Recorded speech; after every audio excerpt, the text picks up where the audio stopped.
Dan Brown's bestseller, The Da Vinci Code, which features a hidden truth guarded for centuries by a fictional cult called the Priory of Sion.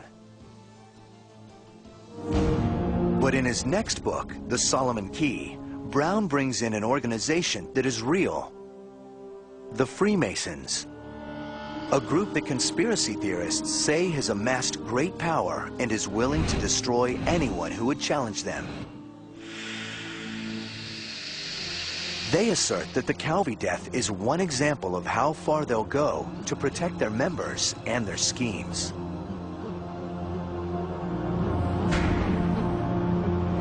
Another so-called example is the 2004 shooting death of William James in Long Island, New York.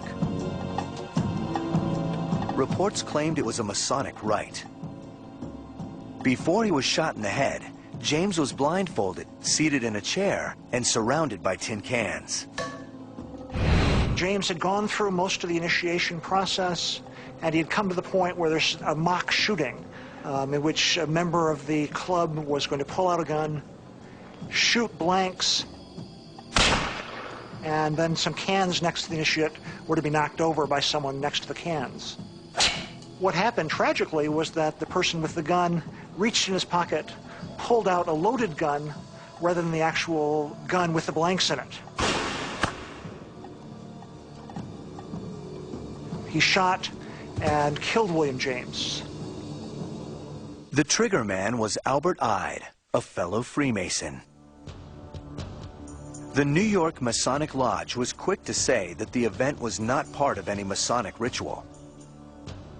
But there were Freemasons involved, and this was enough to create an international sensation.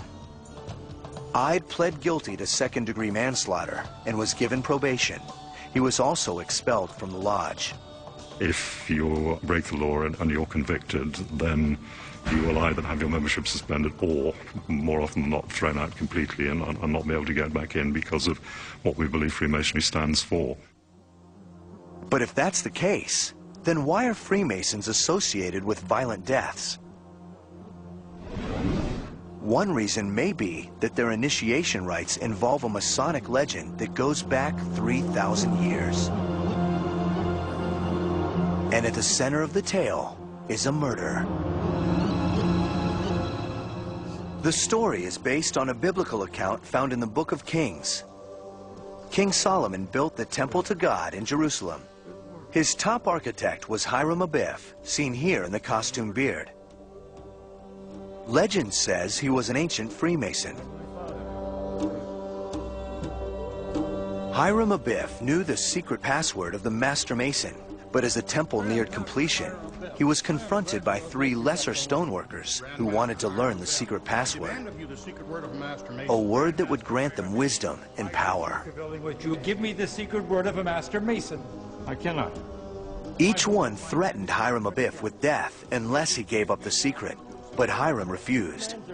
Wait until the temple is completed, then die. For that, he was killed with the tools of the Freemasons' trade. A death toll sounds,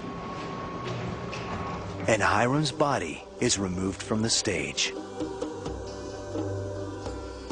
When you act out the role of Hiram Abiff, it's the most dramatic way of learning what your deepest fears are. The 3 assassins plant an acacia tree over the grave. Then they try to board a ship to flee the realm, but they have no permission to leave. Meanwhile, Solomon learns that Hiram is missing, and he orders his men to search for the architect. To the temple and see if he cannot be found. Sometime later, the killers are found and are brought to the king of Tyre. All 3 admit their guilt, and the king orders their execution. Later, Hiram's death is confirmed when his pendant is discovered. And when his body is found, it is carried off to a proper burial. King Solomon then establishes a new word, one that no Freemason will ever speak in public. This word is the passkey to the 3rd degree, one of the Masons' most tightly held secrets. That secret word is only, however, a substitute for the true pronunciation and understanding of the Tetragrammaton, or Yod-He Vav-He, or YHVH. Only a substitute. And that word is Mahabon, and which I believe is a corruption of the Hebrew Mahaboneh, which can be translated, "What? Is this the builder?" And Hiram, of course, was a builder. My name is Stephen Tsoukalos, and I'm not a Mason. The ritual of the third degree is not about protecting a word. It's about being entrusted with a secret. It's an attempt to make every candidate completely reassess his life. That's why it's dramatic. I mean, it's supposed to be life-changing.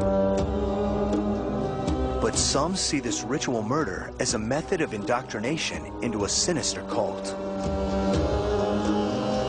According to Masonic ritual, if you break your oaths, you will be murdered. That is the basic of the oath. And as you go up in degrees, the punishments become more bizarre, from having your throat slit to having your chest open perpendicular. In the higher degrees, the top of your head will be taken off, and your brain will be exposed to the heat of the noonday sun.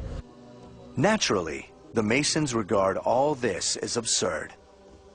What we have today, unfortunately, is a situation where people now, especially non-Masons, look at what Freemasons do in these dramas, in these plays, and believe them to be literally true. And of course, they are not. But if this is the case, then why all the mystery?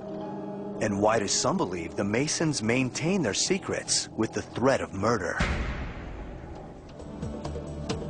The key lies in how Hiram Abiff ties the Masons to another secretive society, the Templar Knights, and to a 500-year conspiracy that some claim has shaped the course of history and created the modern world.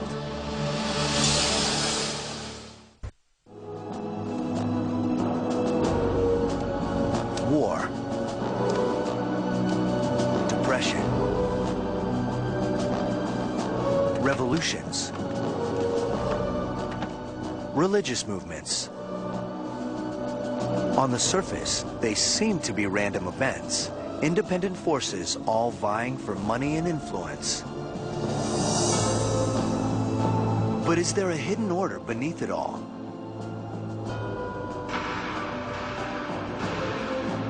Are these events in fact orchestrated by a conspiracy of power brokers directing the business of the world through elite organizations and secret societies? When the Bilderberg meets, you know, and they were set up by leading Masons, the Ford Foundation and the Rockefeller Foundation. Most of the key people that get invited to them are Masons.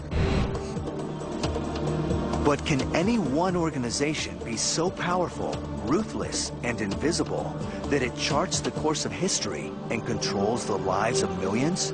And are they willing to kill to preserve their silent grip on the levers of power?